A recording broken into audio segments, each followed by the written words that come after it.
بسم الله الحمد لله والصلاة والسلام على رسول الله وعلى آله وصحبه ومن اتبع هداه أما بعد. إن شاء الله بugün 3. sabak kettik. الدرس الثالث 3. sabak. Бұл темада мындай тема. 3. sabakта артикул ал. Сөздерге кээде ал деген тамга кошулат. Мисалы карагыла. Бейт, бейтун, ал-бейту. Дафтарун, ад-дафтару. Бейт жана дафтар деген сөзгө ал деген тамга кошулуп калды.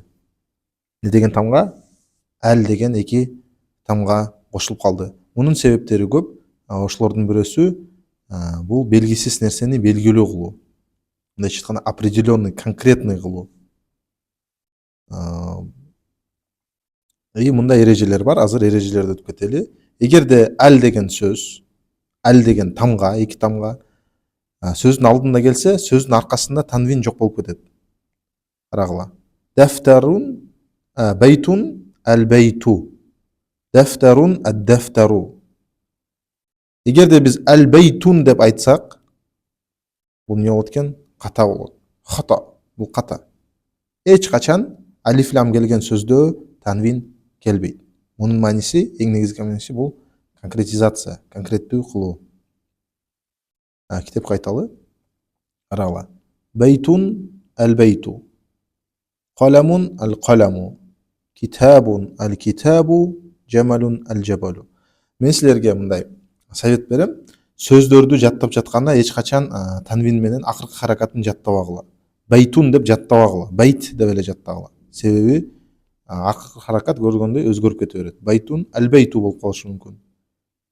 Келечекте келет, ал касрага алмашып кетиши мүмкүн. Ал-бейти или ал-бейта деп фатхага алмашып кетиши мүмкүн. Ошол себептен жаттап жатканда акыркы харакатын жаттабагыла.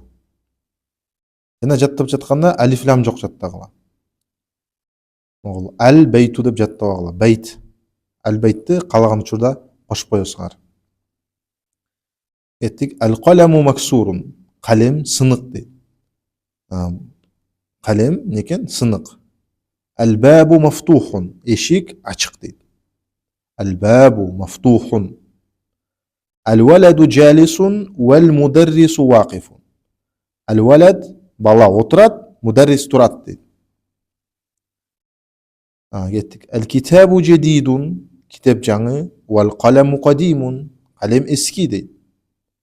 Ал-химару сагирун.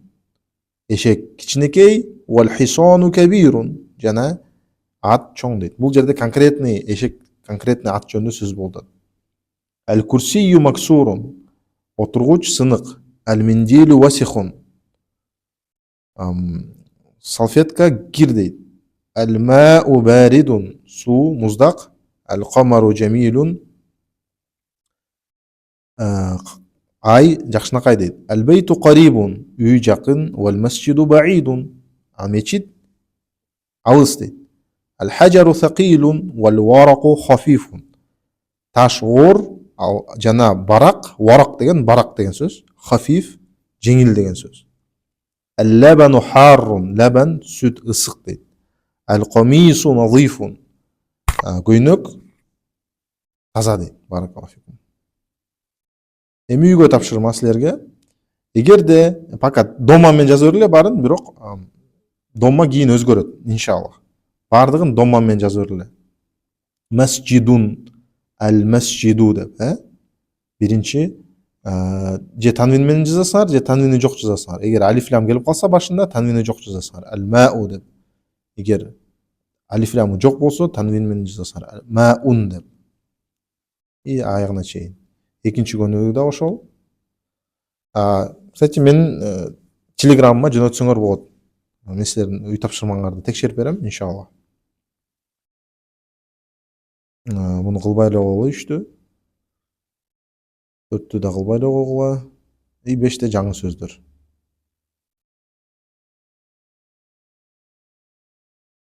Муну да кылбай эле койгула. Муну да кылбай эле койгула. Муну да кылбай эле койгула. Жок, бул жерде карагыла. Бияка кирердин алдында ал хуруфул комария ва шамсия дейт. Ай тамгалары жана күн тамгалары. Бул жерде кандай? Араб тилинде 28 тамга бар. 28 тамганын 2-ге бөлөбүз, 14 и 14 калат. Оң жакта 14 тамга, сол жакта 14 тамга. Ушул 14 тамгалар менен башталган сөздөр ал деген артикул кошулганда кандай окулат? Камария деген тамгалар эгер ал деген кошулуп калса, анда лям окулат. Ал-абу мисалы. Ал-бабу, ал-джаннату, ал-химару деп жана сукун үстүнө жазылат. Ал-айну и аягына чейин. Ал эми шамсия деген кандай? Эгерде бул 14 тамганын алдына алиф лам келсе, анда лям окулбай калат дагы. Кийинки тамгада таштит пайда болот. Таштит белгиси.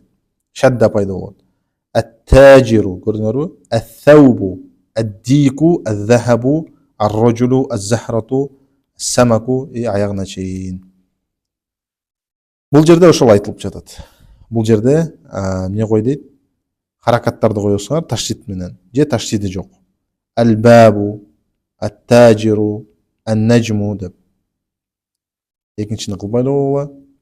Эми акыркы көнүгүүнү кылып койгула. Бул жерде жанагы шамсия жана камария тамгаларын белгилеп жаз дейт. Ал-бейту, ад-дику же таштит коесуңар, же алиф лямдын үстүнө сукун коесуңар. Мисалы ал-бейту сукун, ад-дику уже таштит.